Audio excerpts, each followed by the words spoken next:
Cinema ரகசியம் நேயர்களுக்கு வணக்கம்.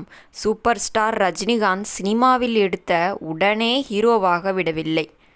நாடகம், திரைப்படக் கல்லூரியில் நடிப்பு பயிற்சி, சினிமாவில் வில்லன் கேரக்டர், பிறகு ஹீரோ, அதற்கு பிறகு எப்போதுமே ஹீரோதான். அதுவும் எப்போதும் சூப்பர் ஸ்டார் தான். சூப்பர் ஸ்டார் ரஜினிகாந்த் சினிமாவில் எடுத்தவுடனே ஹீரோவாகிவிடவில்லை. நாடகம், திரைப்படக் கல்லூரியில் நடிப்பு பயிற்சி, சினிமாவில் வில்லன் கேரக்டர், பிறகு ஹீரோ, அதற்கு பிறகு எப்போதுமே ஹீரோதான். அதுவும் எப்போதும் சூப்பர் ஸ்டார் தான். ஆனால் ரஜினியை முதலில் பட்டி தொட்டியெல்லாம் பிரபலமாக்கிய ஒரு கேரக்டர் என்றால் அது இதுதான்.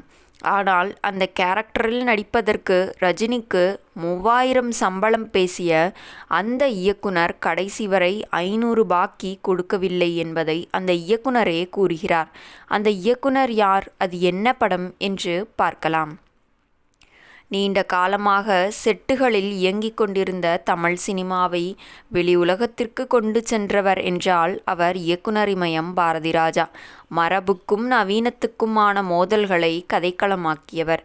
தனது படங்களில் பல புதிய நடிகர்களை, நடிகைகளை அறிமுகப்படுத்தியவர். அவர்தான் சூப்பர் ஸ்டார் ரஜினிகாந்த்.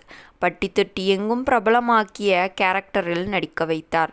ஆம், பாரதிராஜா தான் இயக்கிய 16 வயதினிலே படத்தில் பரட்டை என்கிற வில்லன் கதாபாத்திரத்தில் நடிக்க வைத்தார். அதில் ரஜினி இது எப்படி இருக்கு என்று வசனம் பேச அது இன்றும் மக்கள் மனதில் நீங்காத ஒரு இடத்தை பிடித்திருக்கிறது. இந்த படத்தில் ரஜினியை நடிக்க வைத்தது குறித்து இயக்குனர் பாரதிராஜா ஒரு நேர்காணலில் கூறியுள்ளார். 16 வயதினிலே படத்தை இயக்கும்போது அந்த படத்தில் வில்லனாக ஒரு மலையாளியை நடிக்க வைப்பதாக இருந்தது. ஆனால் விட்டுவிட்டதாக பாரதிராஜா கூறுகிறார். பிரசாத் ஸ்டுடியோவுக்கு ஏதோ ஒரு படத்துக்கு ஒரு பூஜைக்கு ரஜினிகாந்த் வந்துள்ளார். ஒரு மோட்டார் பைக்கில் பின்னாடி உட்கார்ந்து வந்த ரஜினியின் தலைமுடி பாரதிராஜாவுக்கு ரொம்பவும் பிடித்து போய்விட்டது. ரஜினியை அணுகி நடிக்க கேட்கிறார். ரஜினி அதிகம் சம்பளம் கேட்பார் என்று நினைத்த பாரதிராஜா, நான் ஒரு கலைப்படம் இயக்குகிறேன், அதிகம் சம்பளம் தர முடியாது என்று கூறியிருக்கிறார். ரஜினி 5000 சம்பளம் கேட்க பாரதிராஜா 3000ற்கு பேசி முடித்து நடிக்க வைத்திருக்கிறார். ஆனால் அந்த 3000த்திலும் 500 பாக்கி வைத்துள்ளார். அதை பாரதிராஜா கடைசி வரை ரஜினிக்கு தராமலேயே போயிருக்கிறார்.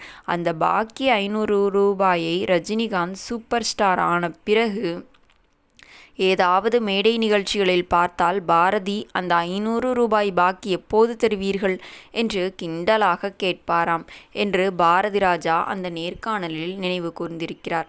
நேர்களே, இந்த வீடியோ பிடித்திருந்தால் வீடியோவிற்கு ஒரு லைக் கொடுத்துவிட்டு நமது சினிமா ரகசியம் சேனலையும் சப்ஸ்கிரைப் செய்து கொள்ளுங்கள்.